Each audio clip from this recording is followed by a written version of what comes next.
Welcome to Fox Soul's Black Report, your daily source for Black news, views, and opinions. Happy Thursday. Today's October 6th, and I'm Mimi Brown. And I'm Romeo. I'm Demi Lobo. And on today's report, just as millions of student loan borrowers are beginning to get relief for their loans, the Department of Education is warning against potential scams. We'll pass along a few tips to make sure that you have a free and easy process. Meanwhile, a possible serial killer is on the loose in California. We'll tell you how investigators are linking a string of killings dating back to a year ago. One thing was the same in all of those killings, and we have the details to make sure that you stay safe. Then, a Detroit mom is demanding body camera footage from her son's final moments before he was shot and killed by police as he was having a mental health episode. Plus, the legendary publication Ebony and Jet just got a new owner, and she joins us today to talk about her role and journey. And did he cause cap on Mace being a pastor? Yeah, he did that. We have all of that and so much more. This is our voice and our truth, so let's get it.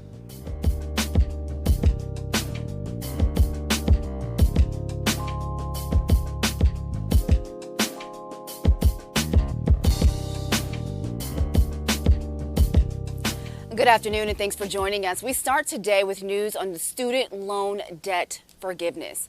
The White House and the Department of Education are warning student loan borrowers not to fall for scams related to student loan debt relief. Applications for the program are set to open later this month. Officials are warning that scammers are likely to try and take advantage of any confusion that could surround the initiative. The White House releasing this graphic you see on your screen, soulmates. The administration says student loan borrowers should not pay any more money for debt relief, adding the forgiveness application will be free and easy to use. Also, do not give away your FSA ID information. The Department of Education or a loan service provider will never ask for that information. And also, do not give anyone your personal or financial information and know the risk of refinancing your student loans. And remember, the federal student loan there's a new refinance into private loans will no longer be eligible for student loan debt relief.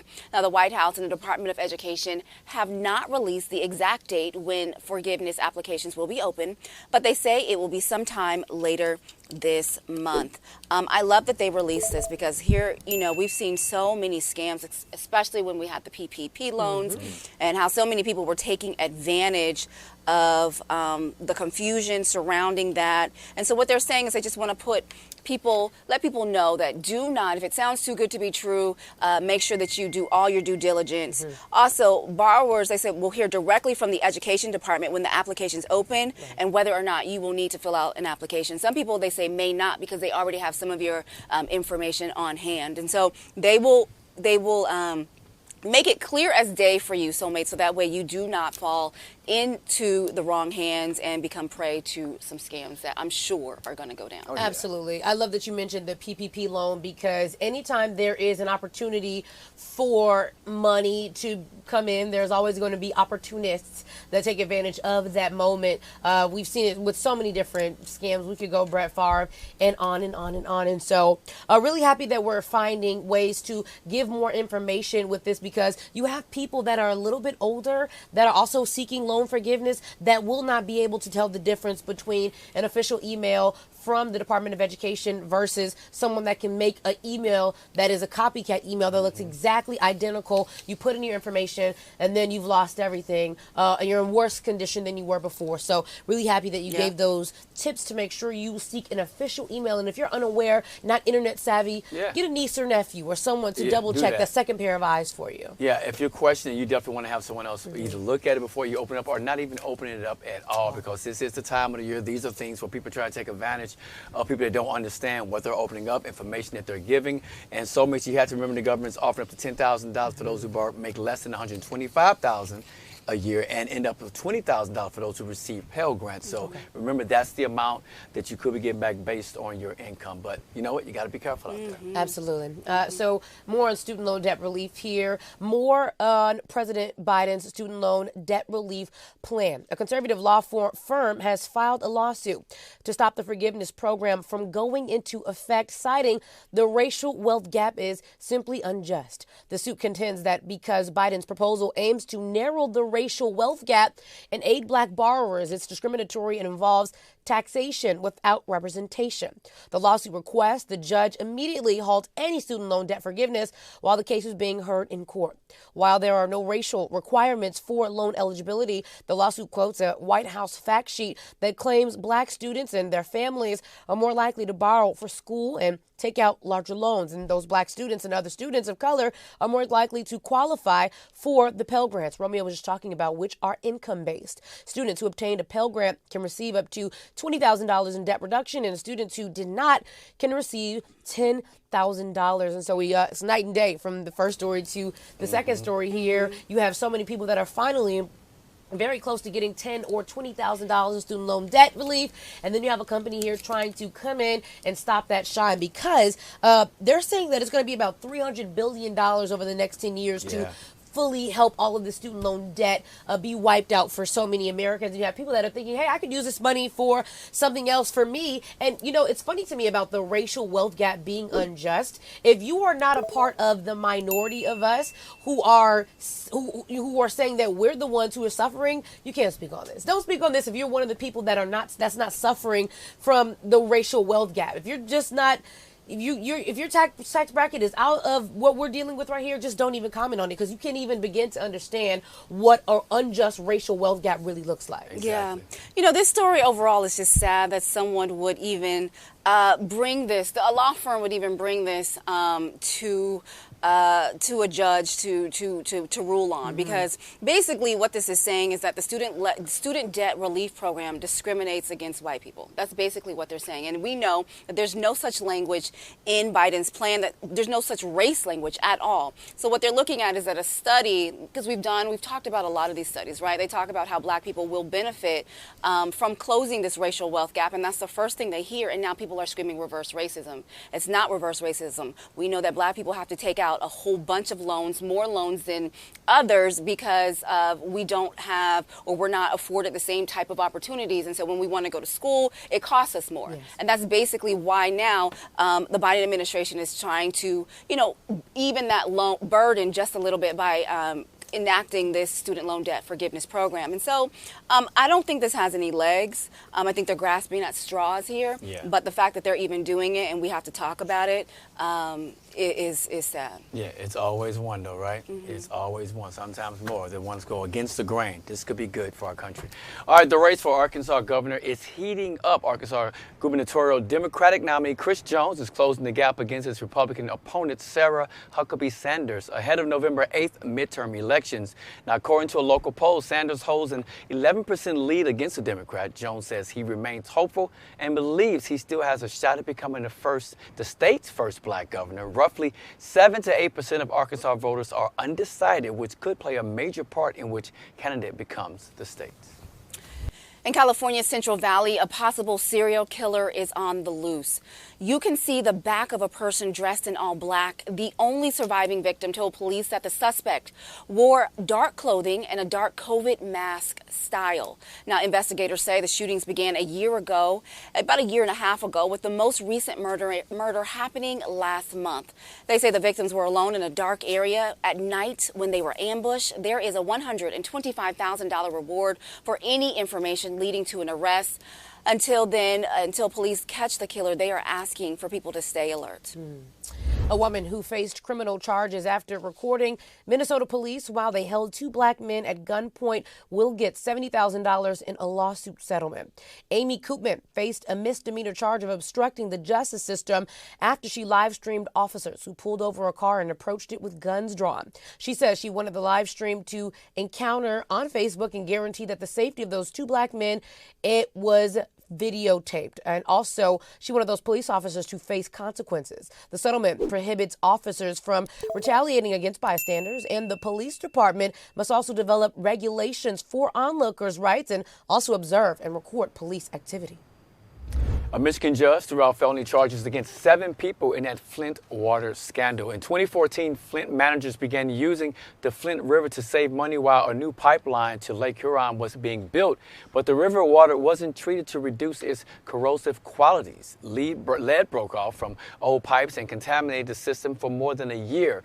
The Michigan Civil Rights Commission said it was the result of systemic racism, doubting that the water switch and the brush off of complaints in the majority black city would have occurred in a white, prosperous community. The city had 100,000 residents in 2010. The population fell roughly 20% to 81,000 by 2020 by that census following the water crisis. And prosecutors and defense attorneys for 2 former Minneapolis police officers charged in the killing of George Floyd have filed more than 100 motions to limit testimony or evidence at trial. Now, many of the requests rely heavily on what happened at the previous 2 trials in Floyd's death. J. Alexander Kang and Tu Tao are charged with aiding and abetting second-degree murder and second-degree manslaughter. Jury selection begins this October 24th. Now, both sides are using what they learned in previous trials to try and shape the proceedings in their favor. Hearings on motions are scheduled today and tomorrow. A white man in Olympia, Washington is facing a fine for a Black Lives Matter sign hanging up inside of her house. The sign used to be posted in front of the woman's home, but now it seems someone's been peeping through her window after she moved it inside of her living room. Shirley Pavio says that she hung the sign in her front window in 2020 during the 2020 BLM protests. Pavio says that her homeowners association took action on the complaints about her sign and limited what residents could display, including political signs. She says that she took the sign from her window and now people are breaking their necks to look inside of her house. She says that she was now until this weekend, she has now until this weekend to remove the sign, or she has to pay a fine for a Black Lives Matter sign. I mean, it rhymes and it's just shocking that we're talking about sign here, that the words, honestly, when we're talking about Kanye West, the word Black Lives Matter carries so much weight, and it really is so shocking that it really upsets people. It gets people grinding their gears that something so powerful as the word Black Lives Matter could upset so many people across the world in so many different ways. And this is just really unfortunate. I mean, a fine for a sign just... It doesn't make any sense. It makes no sense at all. And what also doesn't make any sense, take away the organization, right? We're talking Black Lives Matter, right? That is just a statement. That is just a fact. The fact that they're calling it a political statement, and so people in this homeowners association, they cannot have any signs outside their home. So she said, okay, fine. You don't want me to hang any signs outside my home. I'll put it inside my home. The fact that it's inside of her home and someone went and snapped a picture and she's still facing a fine, that is a problem. I mean, I feel like she has some sort of case here because, okay, fine, homeowners association, they get to regulate how you cut your grass, a white picket fence, whatever. They get to tell you how you're supposed to, the outside of your home should look, but the inside, I think that's a whole other situation and should be off limits. Yeah, I mean, if I need to cut my grass, let me know. But if I'm hanging this in my window and it's a problem, you're invading my privacy. That's how I feel about it. But it's so sad that it's people out there that still feel this way, and some of those people probably favorite football player, basketball player is black, entertainer could be black, but that's okay. But when we try to stand up for something that's been happening pretty much all of our lives, for generations, for decades, now you don't want to accept the accountability of that, that's a problem. It is. And I wish somebody would come try and look through my window, take a picture, something like that. Yeah. You're on my property. Absolutely. I mean, that's a trespassing charge. Yeah, I mean, exactly. I feel like she can have something to fight back with, Yes. right? It has to be something. It has to be something. Okay. All right, well, a mother is demanding the release of police body cam footage after she says Detroit police shot her son 15 times. Now, Kiana Wilson says her son, Porter Burks, suffers from schizophrenia and was experiencing a mental health episode when he was shot and killed by police. The victim's brother says he called police because his brother had a pocket knife and he wanted officers to take it away and send him to the hospital for treatment. Police say when they arrived, they used a taser on Burks, but that did not stop him. They said a 20-year-old charged at officers, and that's when they opened fire. Wilson says she believes her son was shot about 24 times. She says when she went to identify the body, she counted at least 15 bullet holes from his face to his body. Police say they do not know when or if the department will release the body cam footage. Police also have not released the names of the officers involved in the shooting. And if we do, they'll probably be suspended with pay. But here we go, man. A young man that has a knife that's charging several officers, and you choose to shoot that many times. Is that something that you learned in training? That's why we talk about what we're going to do with the police department moving forward. We talk about bridging the gap between community and police officers. We always have this conversation. I feel like it's weekly, but as a parent, they have to go look at your child that has 15 bullet holes in him and saying he's probably shot more than that simply because you will call him because he needed help. You know, Romy, I love that you focus on training because that is foundation. You know, when we go to college, the gen eds are our foundation. That is our training and to where we want to be in life. And so when you think about a police officer, the training is where it all begins. And, you know, just to think that a police officer is not able to make a sound decision in a situation like this, how do black people trust the police in any department across the world? Because so many times we've seen this situation over and over again. And also with mental health, you know, the mother said schizophrenia and so many other mental health issues that he was suffering from at this time, that I can't even imagine wondering what this mother could feel. Because not only was he just that you just kill her son, but also he was not in his right state of mind either. And I just my heart just breaks for this family because there could have been so many more things done to make sure that it did not end this way. Yeah, I mean, the trauma that the brother must feel because he called the police.